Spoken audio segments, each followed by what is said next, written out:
Con Luis del Pino y Carmen Carbonell, tu opinión importa. En Mañanas en Libertad.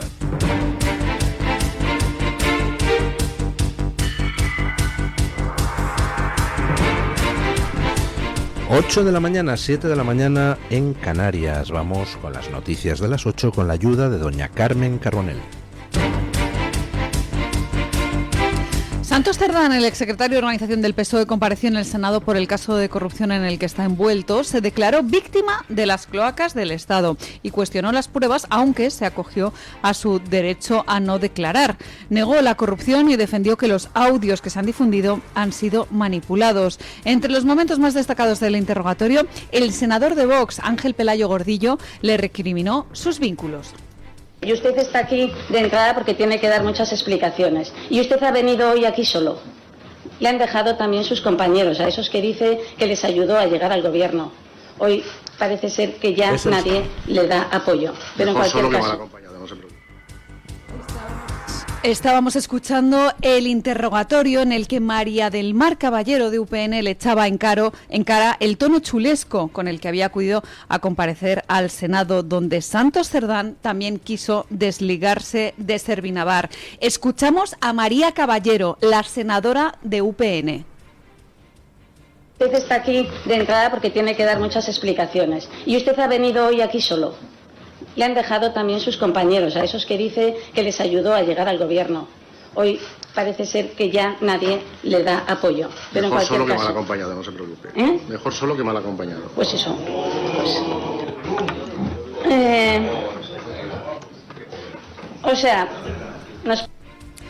Durante este interrogatorio, como les contábamos, Ángel Pelayo Gordillo, por parte de Vox, puso encima de la mesa una serie de vínculos de Santos Cerdán, tanto con el Partido Socialista como con la corrupción. También se hizo eco de los gastos personales que habían estado vinculados a la tarjeta de Servinavar, que sumaban más de 33.000 euros. Escuchamos ahora la intervención de Ángel Pelayo Gordillo.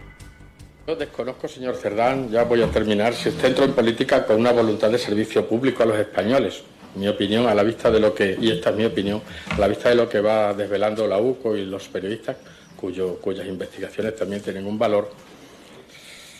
No sé si entró en política con voluntad de servicio, insisto, pero es un hecho que todo el que pasa por el Partido Socialista acaba siendo corrompido, ya sea por acción o por omisión o por apoyo, hasta que el señor Sánchez da la orden y les apartan a ustedes como un plumazo, ya sea en lo moral o en lo económico.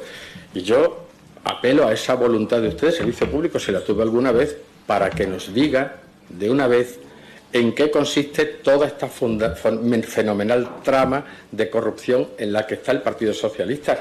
Porque es que esto, señor Cerdán, es que representa la degeneración de la política. Absoluta y totalmente. La sensación de los españoles es que está en la calle la frase, nos gobierna una mafia. Ustedes, señor Cerdán, han convertido la política española en una especie de película de gángsters, un grupo de personas acorraladas por las investigaciones de la policía que detentan el poder y lo emplean además para atacar a quienes les pedimos explicaciones, como ha hecho usted hoy aquí, y responsabilidades políticas. Y se niegan a responder, o el presidente del gobierno bosteza cuando se le pregunta con ese desprecio que solo tienen los déspotas cuando se preguntan por los casos de presunto acoso sexual en el tiene que ir sector acabando, le quedan minutos. Voy terminando, señor presidente, con su benevolencia. Así pues, señor Cerdán, usted no ha aclarado nada hoy, ha respondido a algunas preguntas para negarlo todo, y bueno, confiamos en la acción de la justicia, ya que en esta comisión vemos que no vamos a poder esclarecer mucho dada su actitud retadora e insolente, y me atrevo a calificarla así. Ya responderá usted ante quien tiene más poder para hacerlo. Recordemos que Santos Cerdán está imputado por organización criminal, cohecho y tráfico de influencias. Sin mucha sorpresa, el grupo parlamentario del PSOE apeló a la presunción de inocencia y evitó preguntas comprometidas en esta comparecencia en el Senado. Bueno. Pues ayer Cerdán compareció en el Senado. Se esperaba más de la comparecencia, dado que, se celebra en mitad de la campaña electoral de las extremeñas, por tanto iba a tener mucho eco. Al final, pues Cerdán compareció, se acogió a su derecho a no declarar, Además, como está siendo investigado judicialmente, pues con más razón puede acogerse a ese derecho. Pero eso sí, soltó algunas cosas. Por ejemplo, negarlo absolutamente todo. Todo es una confabulación de las cloacas del Estado. Los audios están manipulados. Bueno, la Guardia Civil ha certificado que esos audios no tienen manipulaciones, pero dice el señor Cerdán que sí. Hay cosas que por mucho que se empeñe el señor Cerdán, pues no son confabulaciones de las cloacas del Estado. Que existen cloacas del Estado y que esas cloacas del Estado pues podrían fabricar pruebas contra alguien. Sí, hombre, lo han hecho en otras ocasiones. Pero en su caso, señor Cerdán, hay un grave problema. Y es que contamos con pruebas documentales suficientes de numerosos aspectos de sus actividades. Por ejemplo, su presencia en organismos dependientes del gobierno navarro, de los que usted no forma parte, mientras esos organismos se reunían con empresarios que luego resultaron adjudicatarios de obras bajo sospecha. O, por ejemplo, señor Cerdán, su presencia en un viaje a Marruecos cuando no era usted un cargo del gobierno, ni tampoco tenía nada que ver con... tampoco tenía un cargo orgánico alto en el partido en ese momento, creo recordar. Bueno, pues ahí estaba usted viajando a Marruecos con la delegación oficial de una manera completamente irregular y también reuniéndose allí con gente que al final de una manera o de otra tendría relación con adjudicaciones o intentos de adjudicación que están actualmente bajo sospecha. Pero es que además, señor Cerdán, tenemos el contrato que usted firmó con Anchón Alonso, su socio en Servinavar, esa compra del 45% de Servinavar, que el único argumento que usted ha proporcionado hasta el momento ha sido que eso no había sido elevado a público y por tanto no tenía ninguna validez. Oiga, eso es un reconocimiento de que efectivamente usted firmó ese contrato con Anchón Alonso, contrato en el que reconoce que el 45% de la propiedad de la empresa era suyo. Por tanto, usted no puede decir que todo es un montaje. Y lo de que no se había elevado a público, oiga, los contratos privados son contratos privados con toda la validez, se eleven a público o no se eleven a público. Si no había nada raro, ¿qué hacía usted con un 45% de la empresa Servinavar? Esa empresa que pasó de ser una gestoría de barrio a ser el aliado imprescindible en cualquier obra que se realizara en Navarra. Esa empresa que pasó de ser una gestoría de barrio a ser una empresa que lo mismo te contrataba al ex jefe de la SEPI, ahora detenido, que te contrataba a un ex alto cargo de la petrolera venezolana PDVSA, que pagaba dineros a la Fundación de Ábalos, que pagaba dineros a gente del entorno mediático del PNV, que pagaba dineros a la pareja de aquella señora de Gueroa Bay que presidió Navarra, que pagaba dineros al ex vicepresidente, a la pareja del ex vicepresidente de UPN, vamos, que repartía juego en todas partes y siempre era imprescindible para las obras que adjudicaba el gobierno. Chivite. ¿Cómo que todo es un invento de las cloacas del Estado, señor Cerdán? ¿En serio? Pues me parece que va a tener usted que buscarse otra línea de defensa, porque lo de que los audios están manipulados, pues, en fin, la Guardia Civil ya lo ha desmontado, pero aunque elimináramos todos los audios, el caso es que tenemos los mensajes de WhatsApp intercambiados. También son manipulados esos mensajes de WhatsApp porque podemos pedir la certificación a WhatsApp. Y tenemos pues todas las pruebas gráficas de usted en reuniones en las que no debía estar, salvo que hubiera ahí tratos al margen de los circuitos oficiales. Y tenemos su posesión de casi la mitad de la empresa, que es el epicentro de toda la trama de corrupción. Me refiero a Servinavar. Bueno, Hugo Urlián, ese señor que posee el grupo, bueno, o dirige el grupo Prisa, consejero delegado, Pues ha celebrado con sus empleados la típica cena de Navidad. Y en esa cena de Navidad pues ha dicho algo que a mí me parece que en cualquier otro país pues daría lugar a un escándalo que provocaría la caída del gobierno. Escuchen.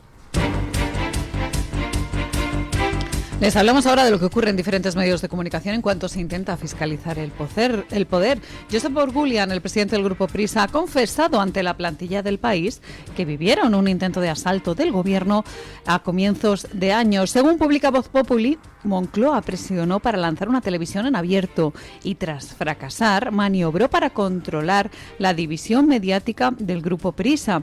El presidente del Grupo Prisa, Josep Orgulian, frenó la operación con una ampliación de capital que consiguió diluir a los accionistas críticos. También confirmó que el cese de Pepa Bueno como directora del país respondía a la falta de firmeza frente a los casos de corrupción del gobierno. Pepa Bueno se incorporó posteriormente a Radio Televisión Española como presentadora en la 1. En su discurso navideño insistió en la defensa de la libertad de prensa y recordó que ya había calificado como inaceptable estas presiones en un editorial y asegura que ya no espera nuevas injerencias políticas. Tuvimos un intento de asalto del gobierno a nuestro periódico.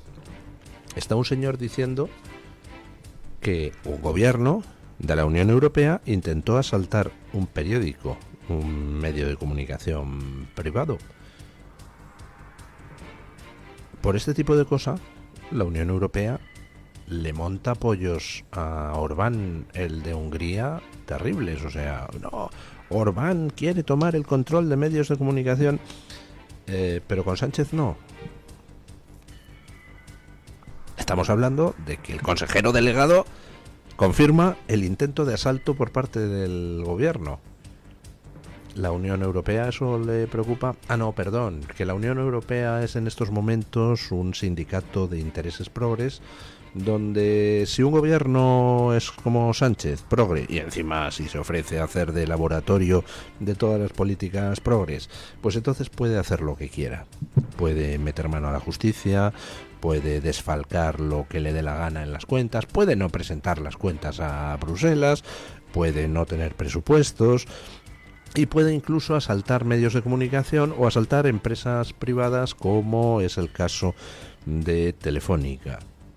Y ahí la Unión Europea no tiene nunca nada que decir, porque Sánchez es su chico, el chico para todo en España de Ursula von der Leyen, y por eso tenemos que aguantar a Sánchez tanto tiempo, porque Ursula von der Leyen, del partido de Feijóo, es el principal sostén de Sánchez, así que Sánchez tiene barra libre.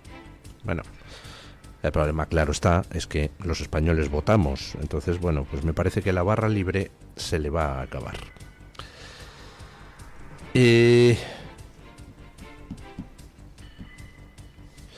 Vamos con algo que ayer me hizo salir de casa a hora intempestiva, a por palomitas. Empieza la bronca ya en plan serio en el interior del Partido Socialista. Escuchen. Óscar Puente carga contra Eduardo Madina tras afirmar en la cadena SER que la legislatura está más que terminada. Vamos a escuchar la argumentación del socialista Eduardo Madina en la cadena SER, en la que justificó su opinión en el programa Hoy por Hoy por los casos de corrupción que afectan al PSOE, y añadió que la crisis no está en el gobierno, sino que está en el Partido Socialista. O sea, yo quiero decir, estoy seguro que hay gente que cree que es un acierto, es un error lo que ha hecho Yolanda Díaz, que solicitar una remodelación del Consejo de Ministros. Y yo supongo que es opinable. Hay dirigentes de Sumar que creen que es un error, en la misma medida que hay votantes de Sumar que creen que es un error continuar siendo parte del gobierno. Así que todo opera en función del enfoque que cada uno quiera dar. Entiendo las posiciones, ¿no? Y además entiendo que Sumar, si quiere decir, bueno, hay que hacer algo porque esta crisis ya nos llega el agua al cuello, pues proponga una remodelación de ministros, porque forma parte de un gobierno, cohabita en un consejo de ministros y de ministras con el PSOE. Tengo la sensación de que esta es una crisis que no está en el gobierno, en el sentido de que no hay ningún problema de corrupción en el Ministerio de Vivienda, ni en el Ministerio de Agricultura, ni en el Ministerio de Exteriores. Es un problema del PSOE. Los casos de corrupción, 2 secretarios de organización en la cárcel, no sé cuántos imputados, el caso este de Leire Díez, lo de la SEPI, Koldo García, todas las derivaciones o subtramas de acoso sexual, agresiones sexuales que estamos viendo del señor Salazar, este genio de la estética, y otras personas y otros nombres que han ido apareciendo. Todo no sucede dentro del Consejo de Ministros, sino que sucede dentro de un partido, de los dos que configuran la coalición de gobierno. Así que yo creo que es más bien un asunto del PSOE, no un asunto de la mesa de ministras y de ministros, sean estos de Sumar o sean estos del PSOE, ¿no? Entiendo que ella, la vicepresidenta de gobierno, diga, bueno, hay que hacer algo allí donde yo estoy sentada, que es un gobierno, no formo parte del PSOE, formo parte de un gobierno con el PSOE, le pido que reaccione. No es la única persona que ha pedido al PSOE que reaccione, ¿no? Yo creo que la legislatura está más que terminada hace ya mucho tiempo. Cuando detuvieron y metieron en la cárcel a Santos Cerdán, dije en el Hoy por Hoy, antes de verano, creo que en el mes de junio fue, que el ciclo había terminado. Y creo que este ciclo ha terminado. Lo que pasa es que hay finales que duran mucho. Hay finales que de un día para otro todo ha terminado, y hay finales que duran, esto decía Sabina, ¿no? Un final que no se acaba nunca. Bueno, pues puede ser un final que no se acabe en mucho tiempo y se estire durante el tiempo que quede de legislatura, o se estire hasta el 2026. Dice Cristina que esto no aguanta más allá del 26. Hay gente que cree que... Lo que dicen los socios, sí, que mucha gente está un poco buscando el cierre de la legislatura. La legislatura está cerrada, en mi opinión. El ciclo ha terminado, y ha terminado en la medida en que 2 secretarios de organización del Partido Socialista están en la cárcel. Pues bien, el también socialista ministro de Transportes, Óscar Puente, le respondió a Eduardo Medina en X con este mensaje: el que está acabado eres tú, te creías la esperanza blanca del socialismo y has acabado de comentarista. Óscar Puente ya había arremetido contra Eduardo Medina en otras ocasiones por sus críticas a la dirección del Partido Socialista. Bueno, muy explícitas las bofetadas entre Medina y el PSOE. Bueno, de Medina al PSOE por un lado, y de Óscar Puente a Medina en contestación. Para poner esto en contexto y ver por qué es importante, echemos la vista atrás. 29 de mayo de 2023. Se acaba de producir una debacle histórica del Partido Socialista en las elecciones autonómicas. 28M ha sido negro para Pedro Sánchez y para el PSOE. Han perdido casi todo el poder territorial. Solo les queda Asturias por la mínima y Navarra pactando con toda la escoria, y Castilla-La Mancha con Paje, que sobrevuela los problemas con esa cara de no haber roto un plato nunca. Todo lo demás lo ha perdido el Partido Socialista aquel 28M. Y el 29 de mayo sale Medina, también yo creo que fue en la cadena SER, a decir que Sánchez se tiene que marchar a su casa, que el desastre ha sido brutal. Y entonces, en ese momento, tras el desastre brutal de Sánchez en las elecciones municipales del 28M, pues todos pensábamos que efectivamente el PSOE le iba a pedir la cabeza a Sánchez. Y cuando sale Medina, pues decimos, aquí está, el movimiento interno para descabalgar a Sánchez del poder. Bueno, pues resulta que Sánchez reaccionó, como ustedes ya recuerdan, huyendo hacia adelante y convocando inmediatamente elecciones generales para cortar toda la rebelión interna de la que Medina se hacía portavoz. Como Medina había dado el paso al frente, pues Sánchez estaba entre la espada y la pared. O empezaba a ver crecer el clamor dentro de sus filas, o cortaba de raíz, y cortó de raíz, convocando elecciones generales que, gracias a la ayuda de la estrategia suicida de Guardiola, Rajoy, Feijóo, Juanma Moreno, pues al final le salió bien la jugada a Pedro Sánchez y le hemos tenido que aguantar otra legislatura de quizá 4 años. Pero vamos, que si se convocaron elecciones en el 2023 fue precisamente para cortar de raíz la contestación interna de la que Medina era portavoz. Por eso tienen importancia esas palabras de Medina ayer en la cadena SER. Medina, pues es una de las figuras dentro del Partido Socialista que goza de más predicamento. No se crean ustedes que es más homologable a la socialdemocracia europea. No, Eduardo Madina es enormemente sectario, profundamente sectario del PSOE. Pero es distinto de estos desgarramantas que en estos momentos dirigen. No puede ni ver a Sánchez, ni Sánchez tampoco le puede ni ver a él. Eduardo Madina, de hecho, pues estuvo, yo creo que se llegó a postular para secretario general en alguna elección. O si no, estuvo tonteando con ello, ya no me acuerdo. El caso es que Eduardo Madina, pues hay mucha gente en el PSOE que mira hacia él en plan recambio de Sánchez si Sánchez cae. Quien no va a ser recambio de Sánchez nunca es Emiliano García Paje, eso vamos. Un Eduardo Madina sí podría serlo. Con lo cual resulta que acabamos ayer de volver 2 años y medio atrás. Volvemos exactamente al 29 de mayo de 2023. Momento en el que Eduardo Madina dio un paso al frente tras la catástrofe de las elecciones municipales. Ahora Eduardo Madina vuelve, con sus críticas al partido y a Sánchez, a dar un paso al frente. Y ahora ya, pues resulta que Sánchez está en una posición infinitamente más débil. Ya entonces estaba en una posición débil, pero ahora está en una posición todavía peor. ¿Qué va a hacer Sánchez?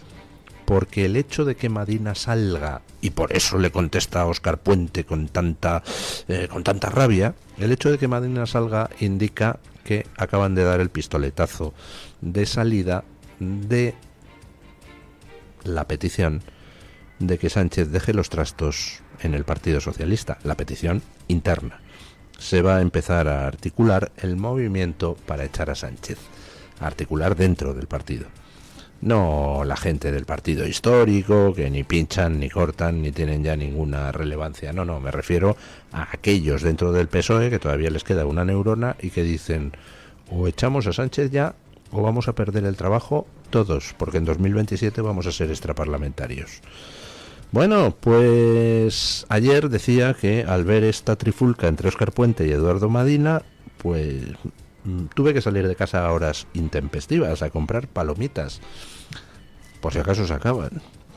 Bueno, y ahora una noticia de Romerales. Ya saben ustedes que a mí Romerales me pone.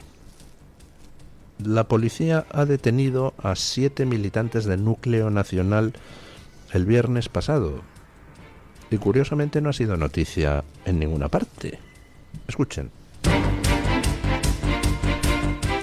El sindicato Unión Federal de Policía en la Comunidad de Madrid ha comunicado a través de la red social X que han detenido a 7 integrantes de Núcleo Nacional. El mensaje va acompañado de una foto con los elementos que se han incautado: un parche de Núcleo Nacional, un mosquetón, un par de punzones, 2 sprays de autodefensa y 2 navajas. Los agentes que han participado en el operativo formaban parte de la comisaría de distrito de Tetuán y la detención ocurrió el pasado viernes.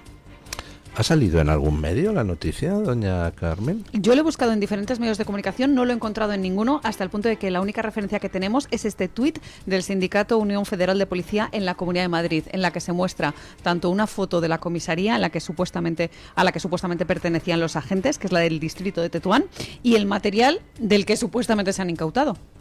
Bueno, o sea, ¿quién es Núcleo Nacional? ¿Recuerdan ustedes esa especie de public reportaje que salió yo creo que en El País, donde se veía a los de Núcleo Nacional, por supuesto con la cara tapada, en su nueva sede en no sé dónde, y donde se veía incluso pues una foto de Hitler al fondo de tal? O sea, la típica ultraderecha, fascista, neonazi, extremo derecha, organizada desde las propias cloacas del Estado. Vamos, el típico invento que apesta a Romerales desde lejos. Cuando los gobiernos progres se ven en apuros, entonces necesitan crear extremas derechas fascistas ficticias para así, pues no sé, hacer movimientos de falsa bandera, tal. ¿Recuerdan lo que pasó con el bulo del culo? Que Marlaska metió la pata atribuyendo a homofobia lo que había sido una denuncia falsa de uno que se había uno que se dedicaba a la prostitución masculina. Bueno, pues como reacción ante aquel ridículo espantoso de Marlaska, pues de repente aparece la extrema derecha de Romerales a montar aquella manifa neonazi por el barrio de Chueca, que lo vimos todos y dijimos, tíos, por favor, sed un poco menos cantosos. Bueno, pues esto de núcleo nacional es lo mismo, otro de esos inventos de Romerales. Y entonces, este viernes pasado, la policía detiene a 7 militantes y no sale en ningún lado. ¡Qué raro! ¿Por qué? ¿Qué ha pasado aquí?